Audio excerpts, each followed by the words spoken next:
You're listening to Shravana the Rashtram podcast, and in this episode, we are going to listen to a conversation on educational practices in the Bharatiya civilization between Srimati Sahana Singh, author of Revisiting the Educational Heritage of India and Other Books, and Rashtram learner Sri Anshuman Panda. Stay tuned.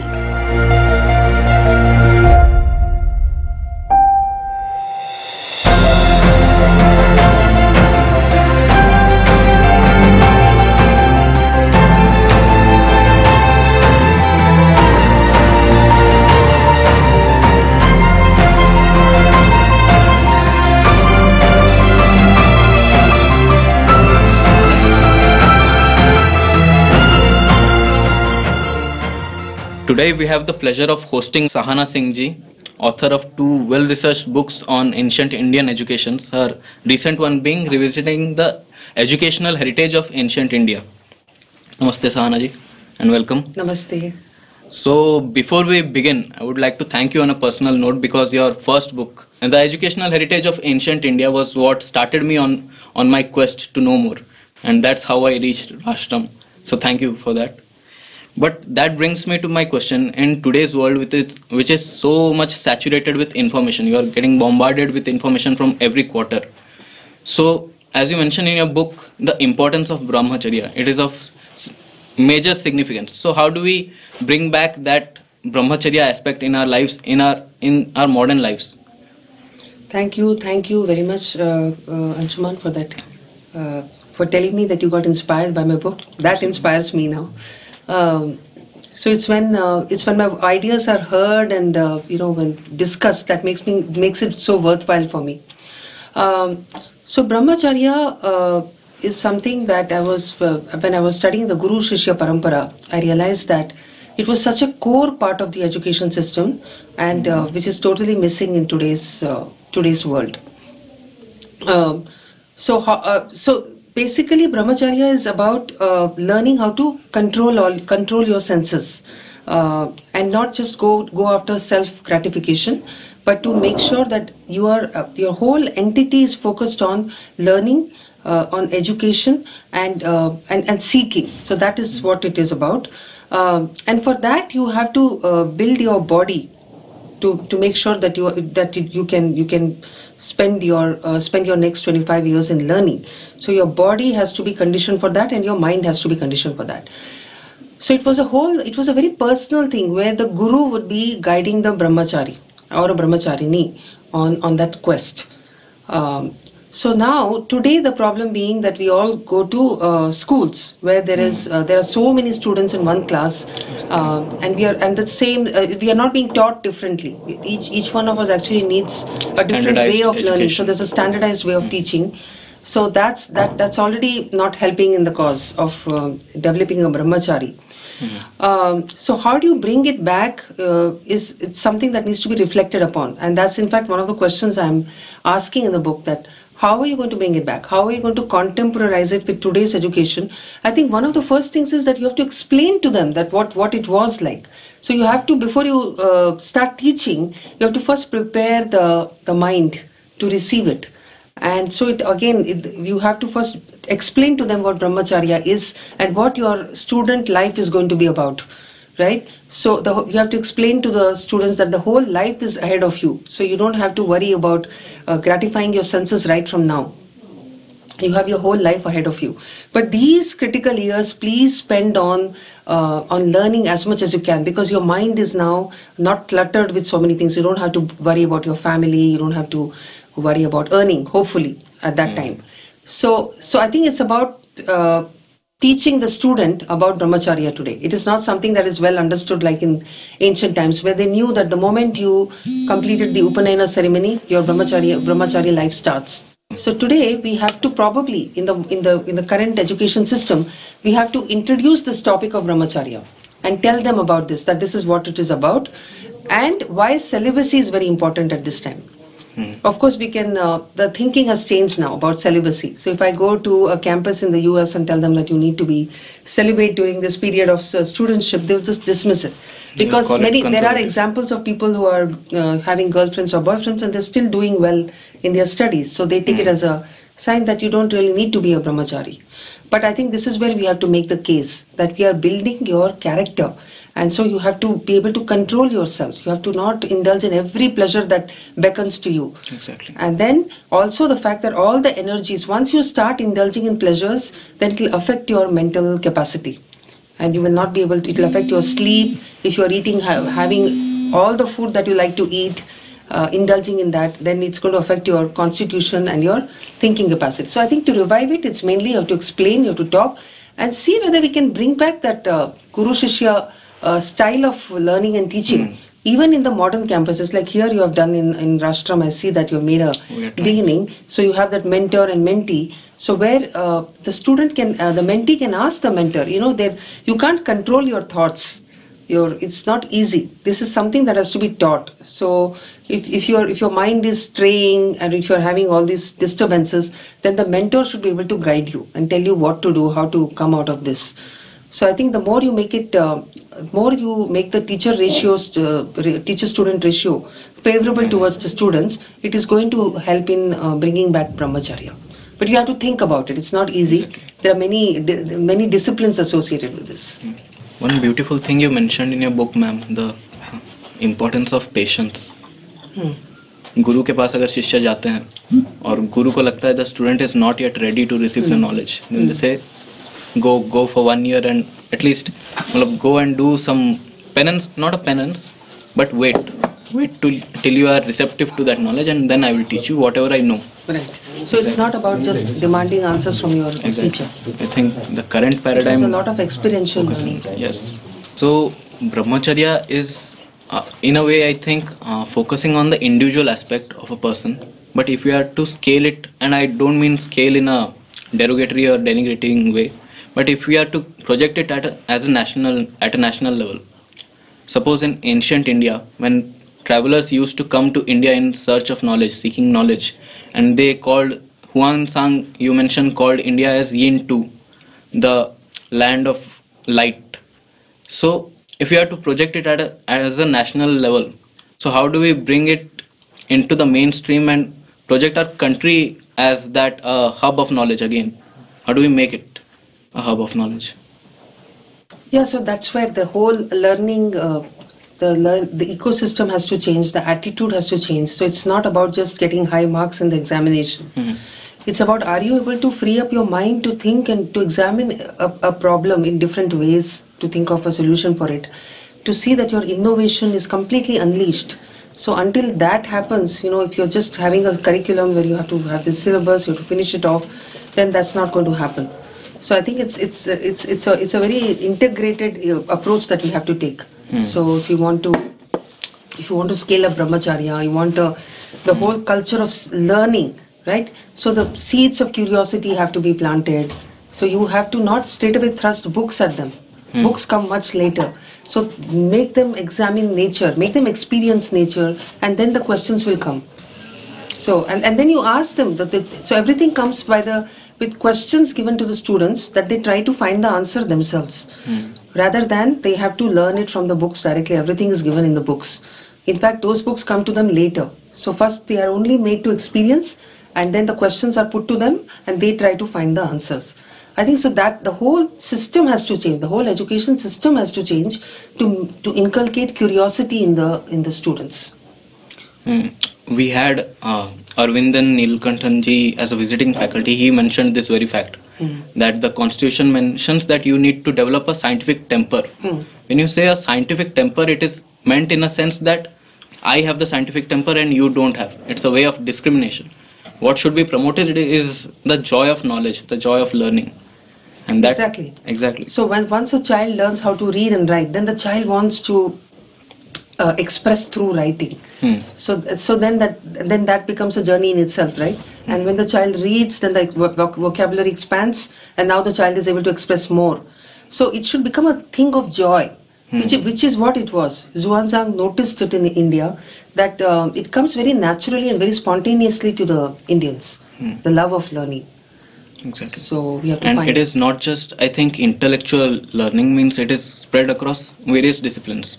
And you have to see what the child is interested in. So for example, my nephew, He's very crazy about cars. So he knows the name of every model. But if you ask him to sit and study, make him do maths, make him do different subjects, he starts crying. He just won't focus. So then my sister started teaching him through cars. So now everything is in terms, mathematical questions are through cars. Like there are so many cars and you have to do this to the car. So every subject now she's trying to teach it through cars. So this is the way a guru has to interact with a student. See what are the interests of the student and then teach according to that, and so that the ultimate, the goal is the same. He learns all those subjects, but in a way that the child is interested in and curious about. Perhaps that child can, in a further time, become a great mathematician because his interest was piqued through this. Through this, yes. Exactly. Right. Through cars, he knows about different countries in the world because he likes to know which car was made in which country. So that way you can teach so many things. Ma'am, you mentioned in your book about Pythagoras mentioning modus indorum. So it was not Pythagoras, I think it was Fibonacci. Fibonacci, yes. He mentioned modus indorum, which is the methods of the Indians of generating scientific knowledge and knowledge of every kind. So due to repeated invasions, we have actually lost touch with that way of generating knowledge. Currently, we are just clinging on to whatever knowledge we have left.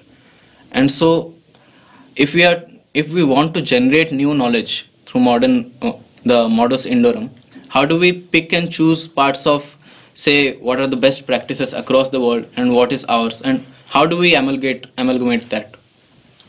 So I think in the earlier years, let us spend our time learning about our own systems. I think that is the way to go about it. So if you learn Sanskrit and you learn your mother tongue and you learn English as another language, then you first learn about your own history, your own culture, your own systems, right? Your systems of knowledge.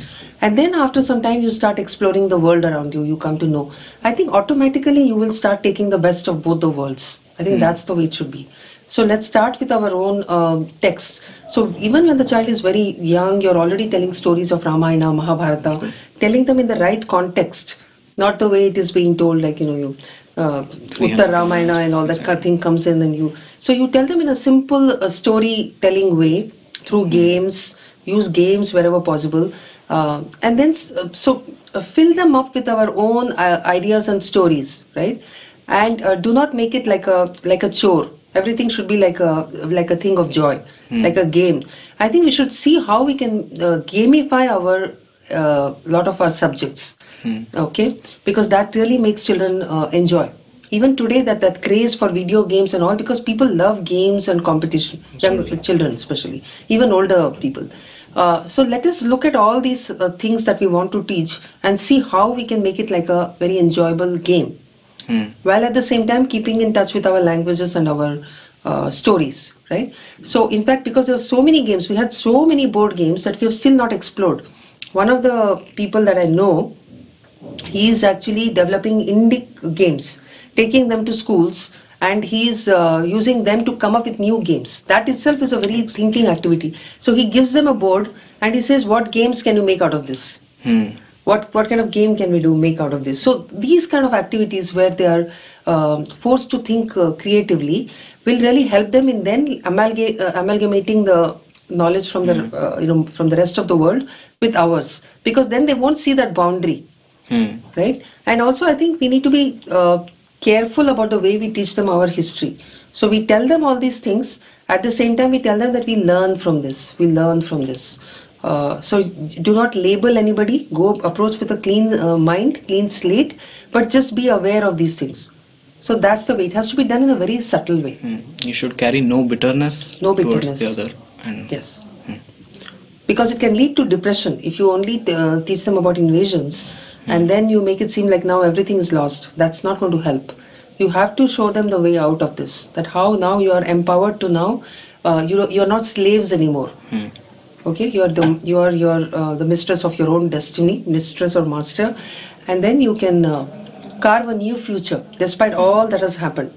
I think that also has to be thought about. I think even decolonial studies play a crucial aspect in that role. Yes, absolutely. That you have to learn to look at your past from your own Indic lens or any indigenous lens, and don't be apologetic about it. Right. Yes. Because these Native Americans are also going through this. It's very traumatic for them. Because now that they know their history, how do they face the future? So that is something also that reconciliation has to happen. and then they have to move forward. True. And ma'am, in your book you mention about how in ancient times to become a teacher, a person had to have the requisite authority, or not to say authority, a kind of standing in the society. He should not drink, he should be alert and aware, like that. But if we see currently, in the current world, teachers are supposed to be friends of students. And I mean that in a negative sense, that they are supposed to not discipline the students where discipline is needed and just go along with it, just encourage this. Are we promoting, as John P. Miller writes, objective observer syndrome, where the observer separates the practitioner of a particular profession from the practice of that profession, bereft of any morality or any... Yes, I just don't agree with the modern ways in which they are not censuring the children where it's needed, and they think that and especially the parents could also be responsible for this. So the student is supposed to regard the teacher as a friend, and then they think that's the way that knowledge is going to be furthered. I think it has to be case by case. Now, with some children that might work very well, but most of the time without discipline things will not work, because most of the children, if they realize that the teacher is not allowed to censure them, then they are going to take liberties. They're not going to do what they are supposed to do. They won't work hard enough. No, so there has to be, because the guru is like a parent. So if, the parent is, how else will a child learn if the parent doesn't scold or discipline the child? So I think so I would go for the older way of teaching, the ancient Indian way of teaching, where but the gurus also who are teaching like this, who they should be worthy of this respect. So there has to be this whole training of teachers where they have this authority, as you authority may not be the word, but they should have the adhikara to guide the students by any method. Maybe it is scolding, maybe maybe punishing, whatever it is, that has to be allowed. Because there is but then it has to be tailor-made for the child. So if the child is very sensitive and there are other issues, mental issues, then you have to of course handle the child with care. But so this is where that assessment has to be made by the teacher. Yeah, and so individual concerns have to be addressed. But I think if you are just going to make it a very sanitized environment where where you just teach the subject, and if the student doesn't learn, then the teacher doesn't say anything about it, that's not going to work. At a higher level, maybe when professors can probably do that, but I think until school at the primary level at least, this should be the case. Yes. As somebody mentioned that knowledge is 70% experiential, 20% relational, means the relations you build with someone, and 10% only informational. And also in the previous Gurukula system, you mentioned that students see the guru and learn from them. It's not just an instruction somebody gives and you have to follow it. They look at the life of the guru. So the guru is embodied knowledge. Exactly. So especially in music, you see that the music students used to go and live with the guru. And I have mentioned an excerpt, put an excerpt in my book from that, where the student was just staying with the guru all the time, and there were no definite class timings also. So when the guru is doing some work, he's singing something, so the student, as he is doing that work, he's teaching that raga to the student. So that's the way the student doesn't even know that he's learning. He's just with the guru, and just by being with the guru, he learns, he gets a whole education. That was the Guru Shishya Parampara. Exactly. So if the guru needs help in any work, you help the guru, whatever he's doing, whether he's cleaning or washing or he's chanting, anything, he's just be with the guru and just stick to the guru like a shadow and learn. That's it. And education doesn't necessarily have to be only informational education. Correct. It has to transcend into character also. Yes. Exactly. Ma'am, you mention in a part of the book that how ancient cities of India were known as debate centers. And as somebody told in that talk that we had a small course on Tarka Shastra and Anvikshiki in our class. So you also did that course? Yes. And it was very enlightening, and I applied that way of debating with some people I met. So, could you throw some light on the way Tarka Shastra and other methods of analysis and debate and other methods that we had, which are not too mainstream today?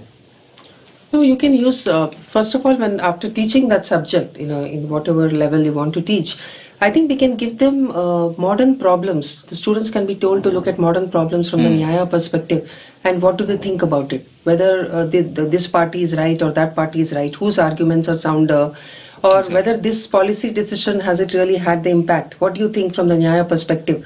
Those kind of things can be given to the students. Or even papers being written. For example, Aryan invasion theory, there is some new paper that has been written. Look at it and from the Nyaya perspective and see whether it makes sense. This is what, in fact, my teacher did with me. He gave me that. Interesting. So those are the things. I mean, we can contemporize it by giving modern day examples and then asking them to use the Nyaya tools to work on it. And we had Srinivas ji come to teach us this, and we have set up a modern debate. We'll just dissect it and analyze it via this Panchavya system, which is the Tarka Shastra system of analyzing it.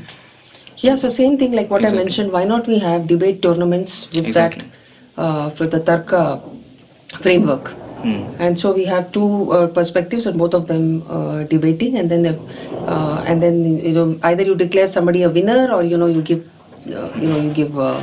weightage to both of them, whatever it is. I think those kind of things will revive interest in our own history and culture. So why not we revive those debate tournaments? It's actually very interesting because he also said it is like a method of scientific inquiry only. So the first form of debate, Vada, means two people are coming together to get to the bottom of an issue. It's not like they are adversaries or opponents in that sense. Right. Searching for truth. Exactly. So the person whose argument is failed, or whose arguments are not don't become successful, he doesn't think he's a loser, because he's also learning. And since we have the motto of Satyameva Jayate, so truth is the winner. Truth is our highest virtue. So, ma'am, as we move towards the end of our discussion, I would like to know your opinion about the show-off culture that we have today. So, once upon a time, it was considered that bragging about oneself, like Shri Krishna told Arjuna, if you brag about yourself, it is the same as suicide. And in today's world, we see that bragging about the self is a necessity. And those who don't talk about themselves get trampled upon and moved on. So, still the viewpoint reigns that means this has changed completely. It is an opposite polarity today. So even our scholars, ancient scholars, never claimed absolute originality for their works. You see anybody, he will cite that I have gained it from previous scholars, I have gained it from direct God himself, but they won't say that it is my work, I am God, like that. So how can that value be nurtured? And I understand that it's getting repetitive in that sense, but how will this value be inculcated of having absolute humility? Means the same question, the difference between pride and ego. How do we differentiate between that? Yeah. So the thing is that as you know, that everything has to be nuanced. So it's not that yes, you have to be humble, but do we have to project humility all the time? That's also, there's no straight answer here. Suppose I am in the US. Now in the US, if I'm very humble, they will attach a certain value to it. It's not a positive value sometimes. So if you're too humble, they might think that you don't know enough, or you are afraid, you don't have the confidence. So they will actually label you if you are over humble. Now in the Hindu, in a sense, it is very good to be humble, but there they are going to be labeling you and not going to give you the responsibility, because they think that you don't know it, you don't know how to do the job. So you have to. So this is where that nuance is needed, right? You have to use the Triguna approach, and every time whether you want to, Sattvic and Rajasic and Tamasic. So everything there's one Sattvic way of doing it. There's a Rajasic way of doing it, there's a Tamasic way of doing it. So you have to decide what it is. So sometimes, I might be humble. Yes, I am humble. I know that I'm just a speck in the universe. But there are times when I have to project myself in order to gain the respect of the other person. So if I am in a place where you have to project yourself in order to be recognized, then you have to do it. But be humble be aware that you are nothing, you are humble, that you are not the doer. There's a greater force, there's a Paramatma who is guiding you. Be aware, but then you decide where you have to show that humility. Of course, when you are in a place where you are with enlightened people, it's absolute stupidity if you are going to be projecting that you know more. There you have to be totally shut up and listen where you have to listen. Where you have to learn, you have to completely fall at the feet of the person who's going to teach you and learn. That time you're not going to project any feelings of knowing or arrogance or anything like that. So that's what, for me it's a nuanced approach. But yes, today's people, a lot of people who don't know anything, they don't know that they don't know anything. And those are the braggarts that you're talking about. I know who you're talking about. So that comes because they don't know that they don't know. So they come out of this education system thinking that they've studied all these subjects. What is this traditional Pandit going to know? He only knows, he mugs up some shlokas and he just blurts them out. That is nothing. So for them to know their ignorance, there has to be that whole education system where you have to make them aware about what we were, what this person knows, what is the knowledge that he is having in that book which he's trying to teach you. So humility, I think, will come, genuine humility in a person will come when that person is made aware, and then spirituality is also part of the teaching, the training. When you are spiritual, there is no way you can be arrogant. Because you know that this moment, if you become arrogant in the true sense, what is going to happen to you? You are not controlling anything, nothing. You don't control whether you are going to even live the next minute. So when that comes, that awareness comes, humility will come by itself. When you know that it's just what you call a happy, blessing from the devas and devtas that you are able to do anything, right? So that will give humility when that awareness comes. Actually, fate has a way of teaching people to be humble. I have noticed this, that even the most arrogant people, a time comes when they are humbled. So that will come. But the other thing which I wanted to tell you was that you have to know when to project your humility. It's not it might be very good for us in our culture, our civilization, but please don't assume that humility will be valued everywhere else. You have to be aware of that. I mean, in the way you talk, definitely don't show off, but then be aware that if you're too humble, then you will be labeled as somebody who is not confident. That can happen. It may be mistook as a servility symbol. Servility can be taken as that. And ma'am, it was very interesting that you mentioned spirituality in that context, because many modern day atheists who consider themselves separate from any Abrahamic fold, those who have come from an Abrahamic fold and are now atheists, say that we don't believe in spirituality, we are full on materialists, so to speak. And they reject any notion of any higher consciousness, and they just say ki, where is the proof? So if we are to argue with them, so how do we go about it? Maybe. I think you just have to make them aware that right now you have this confidence because everything is working well with you. Okay, things will not always be going well with you. Something will happen in life where you lose your close relative, or you lose your job, or you're in your doldrums of depression. So that time, all this atheism and all that may not really help them. That's when they'll take to drugs and other things for supporting. So I think usually this realization, when I see such people, I know that they are still too early in the path. So it will take a longer time for them to reach where the place where they'll become aware that they are not the doers. That there is a higher force which is guiding you, and there is a karma. That there's a karma that you're doing. So I think when I'm arguing with atheists, I usually don't try to change their belief system. This is not something that by argument you can make them believe in that higher force. So you just have to tell them that, look, be open to experiences. Be open to experiences, because that's the only way you will go deeper into yourself. Yes, materialism will satisfy you for some time, but it will satiate you at some point, and then you will be left with emptiness.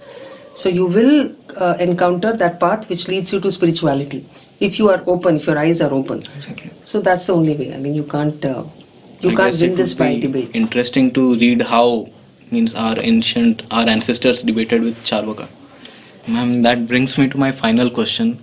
We had Amy Ganatraji, the author of Mahabharata Unraveled, a few days back. She took a session. So she said that when she went out of India into Hong Kong, that's where her Hindu consciousness got reinforced. Because it was always there, but it got reinforced. And you also write that you took to writing and educating after you went to Singapore. So I wanted to know, is it the legendary Darshana concept which is at work here? After doing Darshana, a knowledge comes that you wish to share? Possible, because when we are amongst our own people, we take a lot of things for granted. And so so that Darshana may or may not come.